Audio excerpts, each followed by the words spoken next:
नमस्कार दोस्तों। आज हम सुनेंगे मुंशी प्रेमचंद जी द्वारा लिखित कहानी चमत्कार। तो आइए कहानी शुरू करते हैं।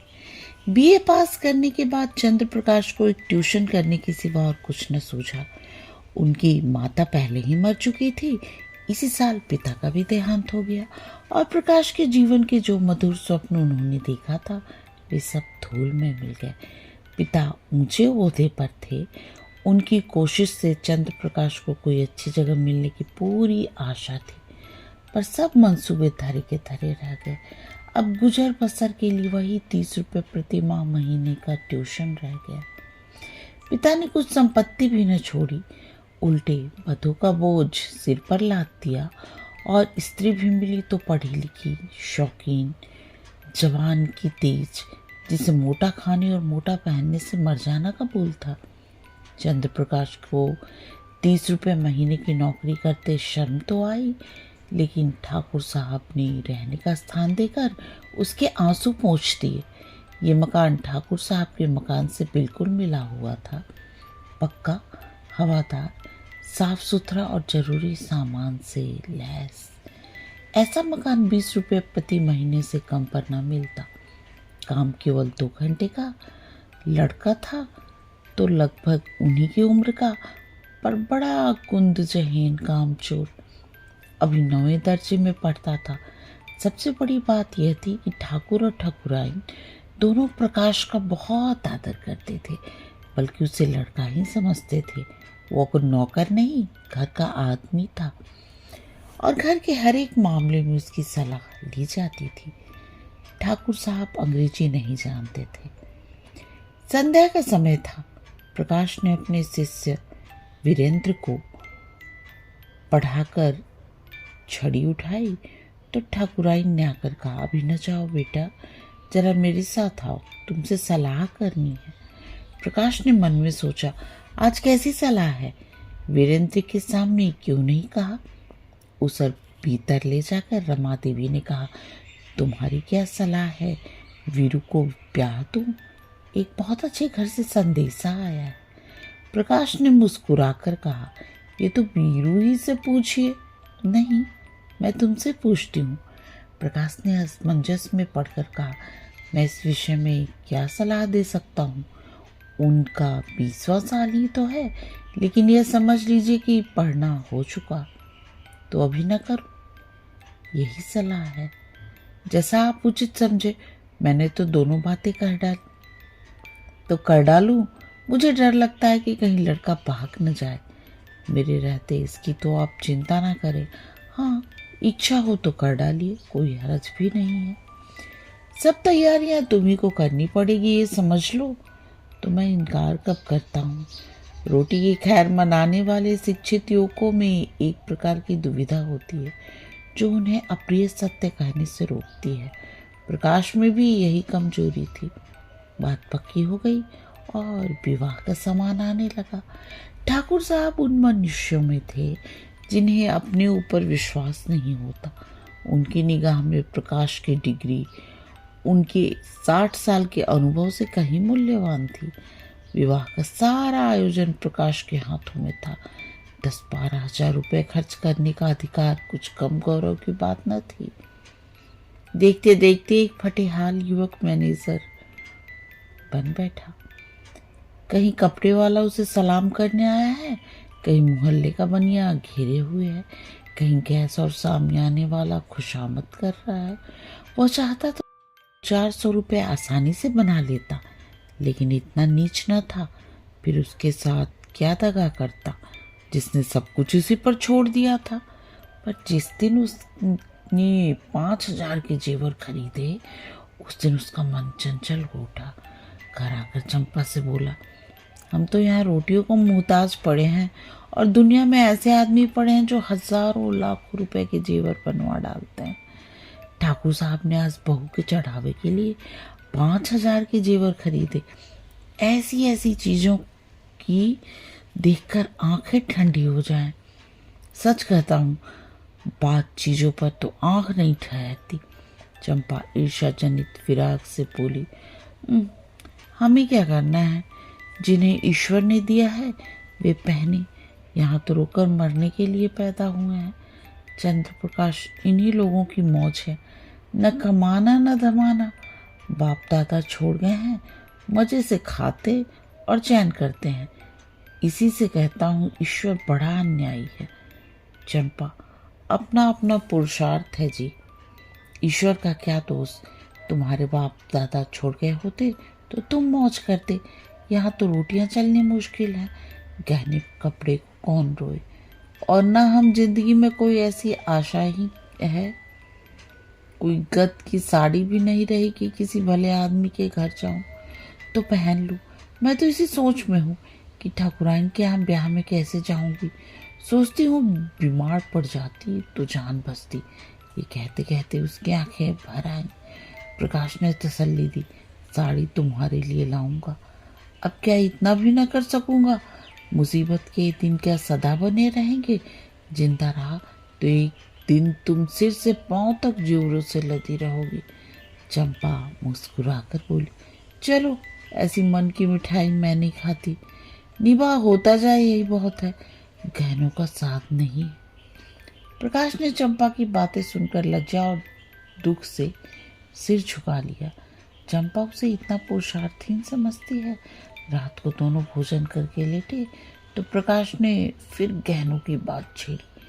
गहने इनकी आंखों में बसे हुए थे। इस शहर में ऐसे बढ़िया गहने बनते हैं, मुझे इसकी आशा न थी। चंपा ने कहा, कोई और बात करो, गहनों की बात सुनकर जी जलता है।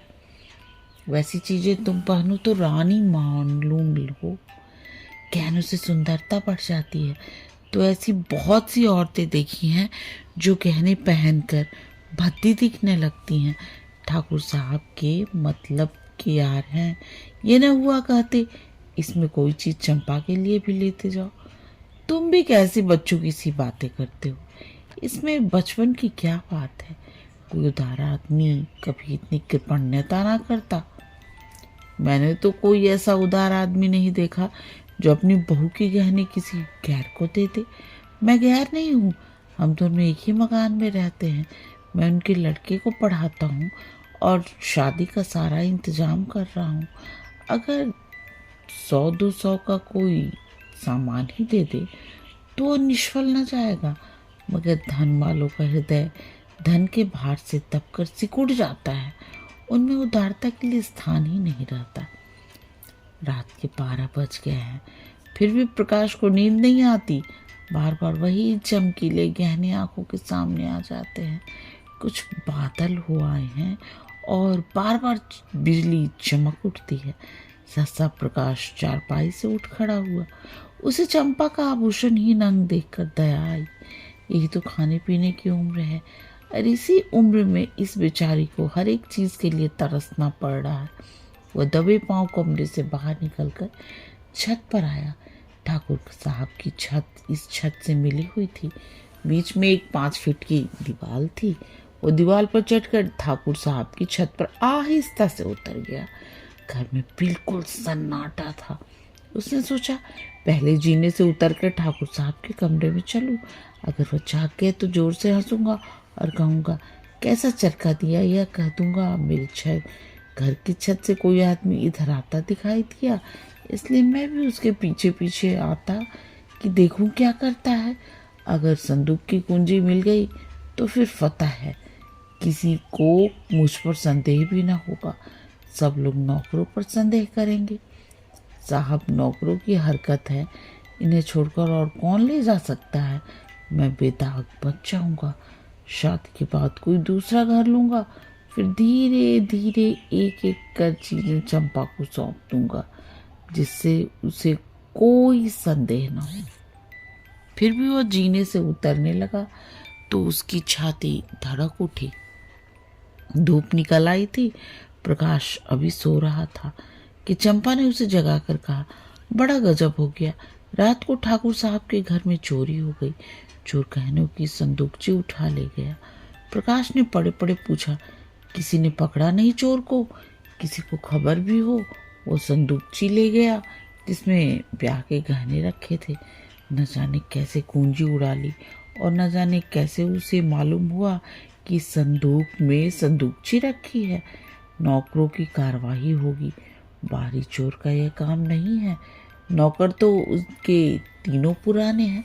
नियत बदलते क्या देर लगती है। आज मौका देखा, उठा ले गए। तुम जाकर जरा उन लोगों को तसल्ली तो दो। ठाकुराइन बेचारी रो रही थी। तुम्हारा नाम ले लेकर कहती कि बेचारा महीनों इन गहनों के लिए दौड़ा, एक एक चीज अपने सामने जचवाई, और चोर दाढ़ीचारों ने उसकी सारी मेहनत पर पानी फेर दिया। प्रकाश चटपट उठ बैठा और घबराता हुआ सजाकर ठाकुराइन से बोला, ये जो बड़ा अनर्थ हो गया माता जी, मुझसे अभी चंपा ने कहा। ठाकुर साहब सिर पर हाथ रखे बैठे हुए थे। बोले, कहीं सेंध नहीं, कोई ताला नहीं टूटा, किसी दरवाजे की चूल नहीं उखड़ी, समझ नहीं आता चोर आया किधर से। ठाकुराइन ने रोकर कहा, मैं तो लुट गई भैया, ब्याह सिर पर खड़ा है, कैसे क्या होगा। भगवान, तुमने दौड़ धूप की थी, तब कहीं जाके चीजें आई थी, न जाने किस मनहूस शायद से लगना आई थी। प्रकाश ने ठाकुर साहब के कान में कहा, मुझे तो किसी नौकर की शरारत मालूम होती है। ठाकुराइन ने विरोध किया, अरे नहीं भैया, नौकर में ऐसा कोई नहीं, 10-10 हजार रुपये यूं ही ऊपर रखे रहते थे, कभी एक पाई भी नहीं गई। ठाकुर साहब ने नाक से कोड़कर कहा, तुम क्या जानो आदमी का मन कितना जल्द बदल जाया करता है। जिसने अब तक चोरी नहीं की वो कभी चोरी न करेगा, ये कोई नहीं कह सकता। मैं पुलिस में रिपोर्ट करूंगा और एक एक नौकर की तलाशी करवाऊंगा, कहीं माल उड़ा दिया होगा। जब पुलिस के जूते पड़ेंगे तो आप ही कबूलेंगे। प्रकाश ने पुलिस का घर में आना खतरनाक समझा। कहीं उन्हीं के घर में तलाशी ले तो अनर्थ ही हो जाए। बोले, पुलिस में रिपोर्ट करना और तहकीकात कराना व्यर्थ है। पुलिस मान तो न बरामद कर सकेगी, हाँ नौकरों को मारपीट भले ही लेगी, कुछ नज़र भी उसे चाहिए, नहीं तो कोई दूसरा सॉन्ग खड़ा कर देगी। मेरी तो सलाह है एक एक नौकर को एकांत में बुलाकर पूछा जाए।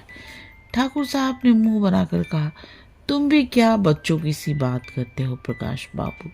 भला चोरी करने वाला अपने आप चोरी कबूलेगा? तुम मारपीट भी नहीं करते। हाँ, पुलिस में रिपोर्ट करना मुझे भी फिजूल मालूम होता है। माल बरामद होने से रहा, उल्टे महीनों की परेशानी हो जाएगी। प्रकाश, लेकिन कुछ ना कुछ तो करना ही पड़ेगा। कोई लाभ नहीं। हाँ, अगर कोई खुफिया पुलिस हो जो चुपके पता लगावे तो अलबत्ता माल निकल आए, लेकिन यहाँ ऐसी पुलिस कहाँ। तकदीर ठोक कर बैठ रहो और क्या। प्रकाश, आप बैठ रहिए, लेकिन मैं नहीं बैठने वाला। इन्हीं नौकरों के सामने चोर का नाम निकलवाऊंगा। ठाकुराइन, नौकर पर मुझे पूरा विश्वास है भैया, किसी का नाम निकल भी आए तो मुझे संदेह ही रहेगा, किसी बाहर के आदमी का काम है, चाहे इधर से आया हो, पर चोर आया बाहर से, तुम्हारे कोठे से भी आ सकता है। ठाकुर, हाँ जरा अपने कोठे पर देखो, शायद कुछ निशान मिले, कल दरवाजा तो खुला नहीं रह गया। प्रकाश का दिल धड़कने लगा। बोला, मैं तो 10 बजे द्वार बंद कर लेता हूँ। हाँ, कोई पहले से मौका पाकर कोठे पर चला गया हो और वहाँ छिपा बैठा रहा हो तो बात दूसरी है। तीनों आदमी छत पर गए तो बीच की मुंडेर पर किसी के पाँव के रगड़ के निशान दिखाई दिए। जहाँ पर प्रकाश का पाँव पड़ा था वहाँ का चूना लग जाने के कारण छत पर पाँव का निशान पड़ गया था। प्रकाश ने छत पर जाकर मुंडेर की दूसरी तरफ देखा तो वैसे ही निशान वहाँ भी दिखाई दिए। ठाकुर साहब सिर झुकाए खड़े थे, संकोच के मारे कुछ कह न सकते थे। प्रकाश ने उनके मन की बात खोल दी। इससे तो स्पष्ट होता है कि चोर मेरे ही घर में से आया। अब कोई संदेह नहीं रहा। ठाकुर साहब ने कहा, हाँ मैं भी यही समझता हूँ, लेकिन इतना पता लग जाने से कि क्या हुआ। माल तो जाना था सो गया, अब चलो आराम से बैठो, आज रुपए की कोई फिक्र करनी होगी। प्रकाश, मैं आज ही वह घर छोड़ दूंगा। ठाकुर, क्यों? इसमें तुम्हारा कोई दोष नहीं। प्रकाश, आप कहें, लेकिन मैं समझता हूँ मेरे सिर बड़ा भारी अपराध लग गया। मेरा दरवाज़ा 9-10 बजे तक खुला रहता है, चोर ने रास्ता देख लिया, संभव है 2-4 दिन में फिर आ घुसे। घर में अकेली एक औरत सारे घर की निगरानी नहीं कर सकती। इधर तो रसोई में बैठी है, उधर कोई आदमी चुपके से ऊपर चढ़ जाए तो जरा भी आहट नहीं मिल सकता। मैं घूम घाम कर कभी 9 कभी 10 बजे घर आता हूँ और शादी के दिनों में लेट होती ही रहेगी। जिधर का रास्ता बंद हो जाना चाहिए, मैं समझता हूँ इस चोरी की सारी जिम्मेदारी मेरे सिर है। ठाकुराइन, नहीं भैया, तुम चले जाओगे तब तो घर और फाड़ खाएगा। प्रकाश, कुछ भी हो माता जी, मुझे बहुत जल्द घर छोड़ना ही पड़ेगा। मेरी गफलत से चोरी हुई उसका प्रायश्चित करना ही पड़ेगा। प्रकाश चला गया तो ठाकुर की स्त्री ने कहा, बड़ा लायक आदमी है। ठाकुराइन, क्या बात है, चोर उधर से आया, यही बात उसे लग गई। कहीं एक चोर के पकड़ आवे तो कच्चा ही खा जाए, मार ही डाले, देख लेना कभी न कभी माल बरामद करेगा। अब इस घर में कदापि न रहेगा, कितना भी समझाओ। किराए के 20 रुपए और दे दूंगा। हम किराया क्यों दें, वो आप घर ही छोड़ रहे हैं, हम तो कुछ कहते नहीं, किराया तो देना ही पड़ेगा। ऐसे आदमी के साथ कुछ बल भी खाना पड़े तो बुरा नहीं लगता। मैं तो समझता हूँ किराया लेंगे ही नहीं। 30 रुपए में गुजर भी तो ना होता होगा। प्रकाश ने उसी दिन वह घर छोड़ दिया। उस घर में रहने में जोखिम था, लेकिन जब तक शादी की धूमधाम रही प्राय सारे दिन यही रहते थे।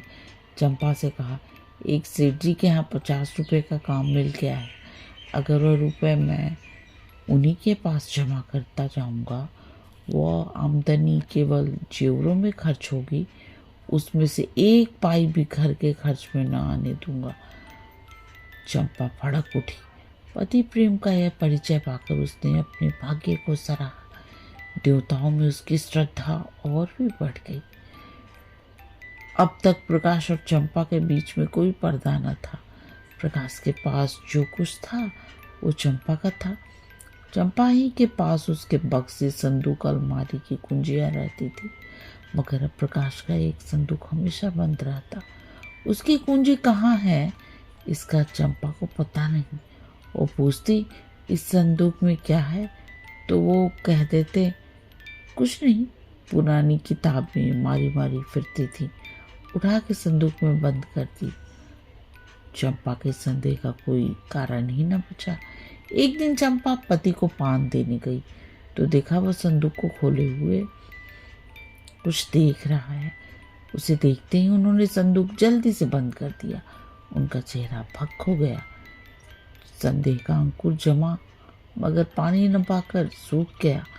चंपा किसी ऐसे कारण की कल्पना ही न कर सकी जिससे संदेह को आश्रय मिलता, लेकिन 5,000 की संपत्ति को इस तरह छोड़ देना कि उसका ध्यान ही न आवे प्रकाश के लिए असंभव था।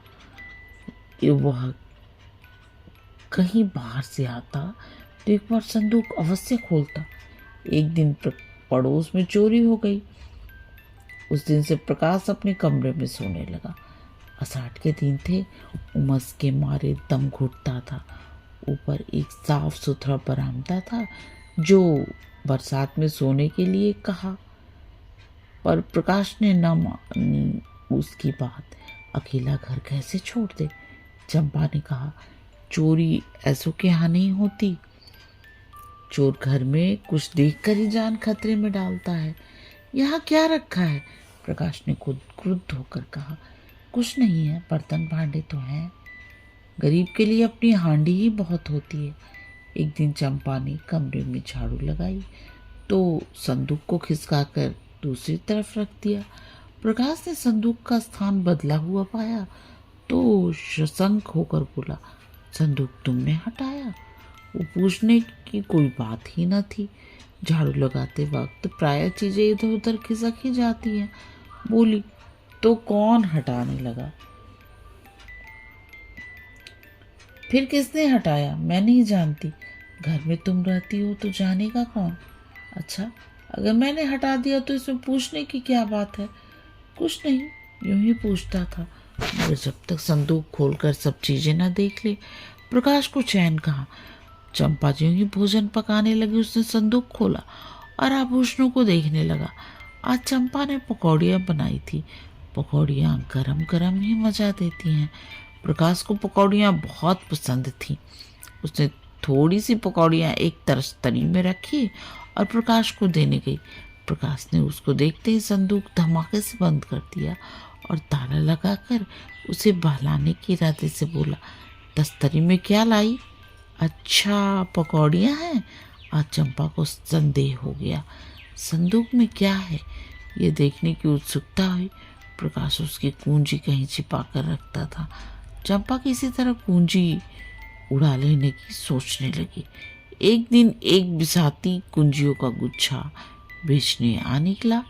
चंपा ने उस ताले की चाबी ले ली और संदूक खोल डाला। अरे, ये तो आभूषण है। उसने एक एक कर आभूषण को निकाल कर देखा। ये गहने कहाँ से आए? मुझसे कभी इनकी चर्चा नहीं की। सहसा उसके मन में भाव उठा, कहीं ये ठाकुर साहब के गहने तो नहीं है। चीजें वही थी जिनका बखान करते रहते थे। उसे अब कोई संदेह न रहा, लेकिन इतना घोर पतन, लज्जा और खेद से उसका सिर झुक गया। उसने तुरंत संदूक बंद कर दी और चारपाई पर लेटकर सोचने लगी, इनकी हिम्मत पड़ी कैसे? ये दुर्भावना इनके मन में आई ही क्यों? मैंने तो कभी आभूषणों के लिए आग्रह नहीं किया। अगर आग्रह भी करती तो क्या उसका आशय यह होता कि चोरी करके लावे? चोरी आभूषणों के लिए इसका मन क्यों इतना दुर्बल हो गया? उसके जी में आया इन गहनों को उठा ले और ठाकुराइन के चरणों पर डाल दे। उनसे कहे, ये मत पूछिए ये गहने मेरे पास कैसे आए। आपकी चीज आपके पास आ गई, इसी से संतोष कर लीजिए। लेकिन परिणाम कितना भयंकर होगा। उस दिन से चंपा कुछ उदास रहने लगी। प्रकाश में उसे वह प्रेम न रहा, न वह सम्मान भाव। बात बात पर तकरार होती है। अभाव में जो परस्पर सद्भाव था वो गायब हो गया।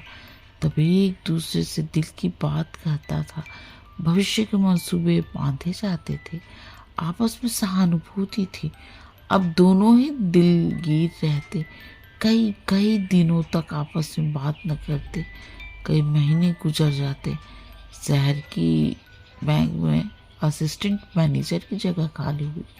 प्रकाश ने अर्थशास्त्र पढ़ा था, लेकिन शर्त यह थी कि नगद 10,000 की जमानत दाखिल की जाए। इतनी बड़ी रकम कहाँ से आवे? प्रकाश तड़प तड़प कर रह जाता था। एक दिन ठाकुर साहब से इस विषय में बात चल पड़ी। ठाकुर साहब ने कहा, तुम क्यों नहीं दरख्वास्त देते? प्रकाश ने सिर झुकाकर कहा, 10,000 की नगद जमानत मांगते हैं। मेरे पास रुपए कहाँ रखे हैं? अजय तुम दरख्वास्त तो दो। अगर सारी बातें तय हो जाए तो जमानत भी दे दी जाएगी। इसकी चिंता मत करो। प्रकाश ने स्तंभित होकर कहा, आप जमानत देंगे? हाँ हाँ, ये कौन सी बड़ी बात है। प्रकाश घर चला तो बहुत संजीदा था। उसको ये जगह अब अवश्य मिलेगी, लेकिन फिर भी वह प्रसन्न नहीं है। ठाकुर की सरलता, उनका उस पर अटल विश्वास उसे आहत कर रहा है। उनकी शराफत उसके कमीनेपन को कुचल डालती है। उसने घर आकर चंपा को खुशखबरी सुनाई। चंपा ने सुनकर मुंह फेर लिया। एक क्षण के बाद बोली, ठाकुर साहब से तुम्हें जमानत क्यों दिलवाई? प्रकाश ने चिढ़कर कहा, फिर किससे दिलवाता? यही ना होता कि जगह न मिलती, रोटियां तो मिल ही जाती। रुपए पैसे की बात है, कहीं भूल चूक हो जाए तो तुम्हारे साथ उनके रुपए भी जाए। ये तुम समझती हो कि भूल चूक होगी? क्या मैं अनाड़ी हूँ? चंपा ने विरक्त मन से कहा, आदमी की नीयत भी तो हमेशा एक सी नहीं रहती। प्रकाश ठसक सी रह गया। उसने चंपा की चुपती हुई आंखों में देखा, पर चंपा ने मुंह फेर लिया। वो उसके भावों के विषय में कुछ निश्चय न कर सका, लेकिन ऐसी खुशखबरी सुनकर भी चंपा का उदासीन रहना उसे विकल करने लगा। उसके मन में प्रश्न उठा, इस वाक्य में कहीं आक्षेप तो नहीं छिपा हुआ है? चंपा ने संदूक खोलकर तो नहीं देख लिया? इस प्रश्न का उत्तर पाने के लिए इस समय वो अपनी एक आंख भी भेंट कर सकता था। भोजन करते समय प्रकाश ने चंपा से पूछा, तुमने क्या सोचकर कहा था कि आदमी की नीयत तो हमेशा एक सी नहीं रहती, जैसे ये उसके जीवन या मृत्यु का प्रश्न हो। चंपा ने संकट में पड़कर कहा, कुछ नहीं, मैंने दुनिया की बात कही थी। प्रकाश को संतोष न हुआ। क्या जितने आदमी बैंकों में नौकर हैं उनकी नीयत बदलती रहती है, वह बोला। चंपा ने गला छुड़ाना चाहा। तुम जबान पकड़ते हो। ठाकुर के यहाँ इस शादी ही में तुम अपनी नीयत ठीक नहीं रख सके। 100-200 की चीज़ों में घर में रख ही ली।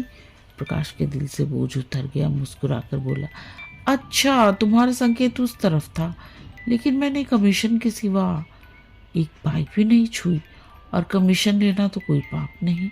बड़े बड़े हक्काम खुले खजाने कमीशन लिया करते हैं। चंपा ने तिरस्कार के भाव से कहा, जो आदमी अपने ऊपर इतना विश्वास रखे उसकी आंख बचाकर एक पाई भी लेना मैं पाप समझती हूँ। तुम्हारी सज्जनता तो मैं जब जानती कि तुम कमीशन के रुपए ले जाकर उनके हवाले कर देते। इन 6 महीनों में उन्होंने तुम्हारे साथ क्या क्या सुलूक किए, कुछ याद है? मकान खुद छोड़ा, लेकिन वह 20 रुपये महीने देते जाते हैं। इलाके से कोई सौगात आती है तो तुम्हारे यहाँ जरूर भेजते हैं। तुम्हारे पास घड़ी न थी, अपनी घड़ी तुम्हें दे दी। तुम्हारी महरी जब नागा करती है, खबर पाते ही अपना नौकर भेज देते हैं। मेरी बीमारी ही में डॉक्टर साहब की फीस उन्होंने ही दी, और दिन में 2 बार हालचाल तो वो पूछते ही हैं। ये जमानत ही क्या छोटी बात है? अपने संबंधियों तक की जमानत तो कोई जल्दी देता नहीं। तुम्हारी जमानत के लिए 10,000 नगद निकाल कर दे दिए। इसे तुम छोटी बात समझते हो? आज तुमसे कोई भूल चूक हो जाए तो उनके रुपए जब्त हो ही जाएंगे। जो आदमी अपने ऊपर इतनी दया रखे उसके लिए हमें प्राण भी देने में कोई कष्ट नहीं होना चाहिए। प्रकाश भोजन करके लेटा तो उसकी आत्मा उसे धिक्कार रही थी। दुखते हुए फोड़े में कितना मवाद भरा होता है, यह उस वक्त मालूम होता है जब नष्टर लगाया जाता है।